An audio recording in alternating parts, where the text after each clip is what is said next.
অবশেষে গীতার মুখে আই লাভ ইউ শুনে পুরোপুরি সুস্থ হলো স্বস্তিক।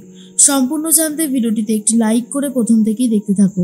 গল্পের শুরুতেই দেখা যায় রাতের খাবার দিতে থাকে স্বপ্না আর বলে গনসা উকিলকে, কি হলো, এত চিৎকার চেঁচামেচি করে কোর্টে কি করতে পারলে? না আমার বড় মেয়ের সংসারটা জোড়া লাগলো, না আমার ছোট মেয়ে তার সংসারটাকে ফিরে পেল, কিছুই তো হলো না। গনসা উকিল বলে, খেতে দিচ্ছ খেতে দাও, এত বকবক করছো কেন? একেবারে কানের মাথা খেয়ে নিলে। দেখো যেভাবে চলছে সেভাবেই চলবে, আমি তো আর এক্সট্রা কিছু করতে পারবো না, তাই দয়া করে তুমি একটু মুখটাকে বন্ধ রাখো। স্বপ্না দেবী বলে, আমার দুটো মেয়েই কষ্ট পাচ্ছে, বড় মেয়ে তো কষ্ট পাচ্ছেই, আর ছোট মেয়ে কষ্টও পাচ্ছে, আবার লড়াই করে চলেছে।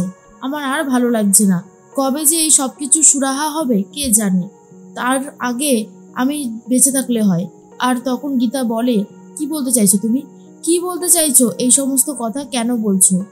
আমি আগে জানতে পারি মূল অপরাধী কে, তারপরে তো সমস্ত সত্যিটা সামনে আসবে। ইতিমধ্যে এটুকু অন্তত সামনে এসেছে যে আমি বা সাত্বিক মুখার্জি আমরা দুজনে কেউ কিছু করিনি, আর দিদিভাই সবটাই বুঝতে পারবে। দাঁড়াও, একটু সময় লাগবে, স্বস্তিক মুখার্জি একবার সুস্থ হয়ে যাক। আমি স্বস্তিক মুখার্জিকে ভালোবাসি, আর স্বস্তিক মুখার্জিও আমাকে পাগলের মতন ভালোবাসে, তাই আমরা দুজন এক হবই, কেউ আমাদেরকে আলাদা করতে পারবে না। কিন্তু তার আগে স্বস্তিক বাবুর যারা এই অবস্থা করেছে তাদেরকে তো সামনে নিয়ে এসে শাস্তির ব্যবস্থা করতেই হবে। স্বপ্না দেবী বলে, ব্যাস শুরু করলি, চিৎকার চেঁচামেচি শুরু করে দিবি তাই তো, এই খেতে বস। গীতা বলে, আমি খাবো না। তখনই পদ্ম বলে, তোমার কি হয়েছে উকিল দিদি, তুমি তো এখন খাওয়া দাওয়াই করছো না একদম, মানে সেই সকালবেলা থেকে এখন পর্যন্ত 2 কাপ চা ছাড়া মনে হয় আর কিচ্ছু খাওনি। এরকম ভাবে না খেয়ে থাকলে যে তুমি অসুস্থ হয়ে পড়বে, তুমি খেয়ে নাও।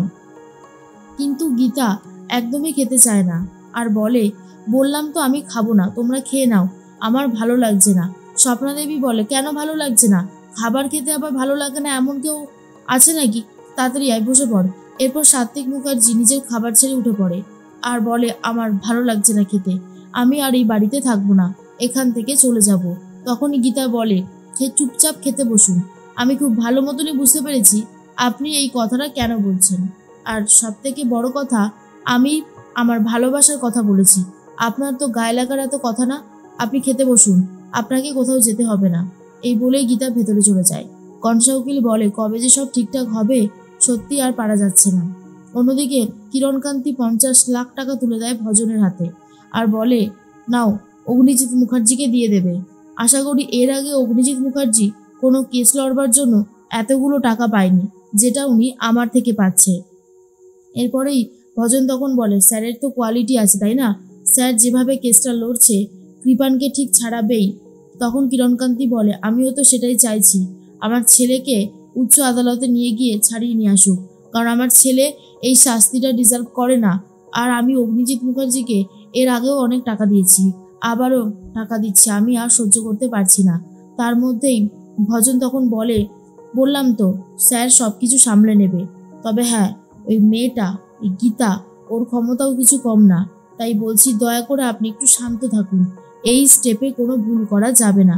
ভজন তো বেরিয়ে যায়, তারপরেই চলে এসেছে কিরণকান্তির স্ত্রী কৃপানের মা আর বলে, কেন করছো এই সমস্ত জিনিসগুলো, কেন করছো? এরপর তো তুমি ছেলেকে বাঁচাতে গিয়ে নিজেই শাস্তি পাবে, ভালো লাগবে সেটা?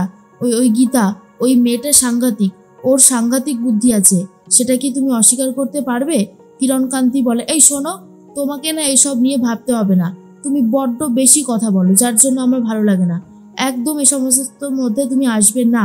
তখনই চলে এসেছে কাব্য আর বলে, ড্যাডি তোমার সাথে আমার কিছু কথা ছিল। ড্যাডি তখন বলে, কি কথা বলো? এরপরেই কাব্য বলে, কথাটা খুবই সাধারণ, আমার সাথে আঙ্কেল স্বস্তিকের বিয়ে দেওয়ার ব্যবস্থা করছে, আমি যত তাড়াতাড়ি সম্ভব স্বস্তিককে বিয়ে করতে চাই। তখনই কিরণকান্তি বলে, আগে তোমার ভাইয়াকে ছাড়িয়ে নিয়ে আসি, তারপর এই সমস্ত নিয়ে কথা বলবো, তার আগে নয়। কিন্তু তখন কাব্য বলে, ড্যাডি তুমি আমার বিষয়টাকে পাত্তা দিচ্ছ না কেন? দেখো আমি কিছু জানতে চাই না, আমি যখন বলেছি তখন তোমাকে এই কথাটা শুনতে হবে। কিরণকান্তি বলে, কোন কথা শুনবো? আমি তো বললামই যে আমি আগে আমার ছেলেকে ছাড়িয়ে আনি, তারপর তোমার এই সমস্ত কথা শুনবো, এখন না। কিন্তু বারবার করে কাব্য বলতে থাকে, আমি স্বস্তিককে খুব ভালোবাসি, ওই গীতার থেকেও বেশি আমি স্বস্তিককে ভালোবাসি। তখনই কাব্যর মা বলে, তোরা তোরা আবার একটা গন্ডগোল বাঁধতে চলেছিস, আমি সেটা খুব ভালো মতন বুঝতে পারছি, কিন্তু এরকমটা করিস না এরকমটা। কিন্তু কেউই আর ওনার কোনো কথা শোনে না। এর মধ্যেই গীতা সকাল সকাল চলে গেছে স্বস্তিকের সাথে দেখা করতে, আর বলে, স্বস্তিকবাবুর গা থেকে এই সমস্ত খোলা কেন, স্যালাইন চলছে না কেন, আর এই মেশিনগুলো বা বন্ধ কেন, গা হাত পা মনে হচ্ছে ঠান্ডা ঠান্ডা, কি হয়েছে নার্স, আপনি কথা বলছেন না কেন? এরপর স্বস্তিকবাবু বলে অনেকবার ডাকাডাকি করতে থাকে। গীতা ভয় পেয়ে যায় আর ভাবে কি হলো, হ্যাঁ নার্স আপনি কথা বলছেন না কেন? এরপর স্বস্তিক গীতার আঁচলটা টেনে ধরেছে আর বলে, আমি একদম ঠিক আছি লেডি সালমান খান। আর এটা শোনার পর তো গীতা প্রচণ্ড খুশি হয়ে যায় আর বলে, আপনি ঠিক আছেন, আপনার কোনো কষ্ট হচ্ছে না তো? স্বস্তিক তখন বলে, একদমই না, আমি এখন একদম ফিট আছি, আমার কোনো অসুবিধা হচ্ছেই না। শুনে তো গীতা খুবই খুশি হয় আর বলে, আমার কিন্তু আপনাকে দেখে এখনো মনে হচ্ছে আপনি অসুস্থ, আপনি একটু শুয়ে পড়ুন। স্বস্তিক বলে, আরে বাবা দাঁড়ান না, এত ব্যস্ত হচ্ছেন কেন? আপনি আমাকে কি একটা বলবেন বলছিলেন, বলুন, আমি আর কতক্ষণ এভাবে বসে থাকবো? গীতা তো লজ্জা পেয়ে যায় আর বলে, পরে পরে বলবো।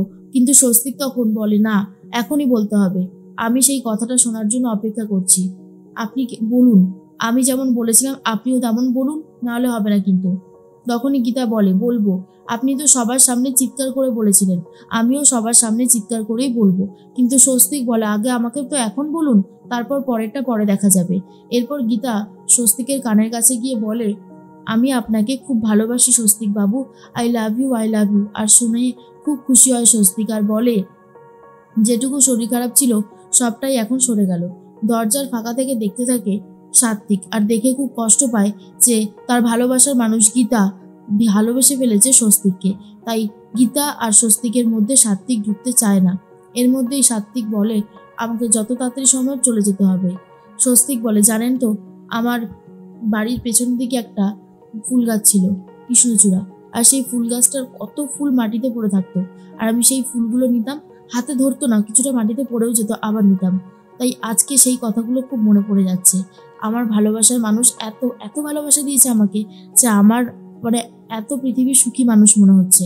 আর তখনই গীতা বলে, আপনি যে সুস্থ হয়ে গেছেন এটাই অনেক, আপনাকে নিয়ে জমে মানুষের টানাটানি চলেছিল, আমি তো খুব ভয় পেয়ে গেছিলাম আর ভাবতাম কবে কবে আপনি সুস্থ হবেন, কবে আপনি আবারও আমাকে বলবেন লেডি সালমান খান। আজকে সেই আশাটা পূরণ হয়েছে।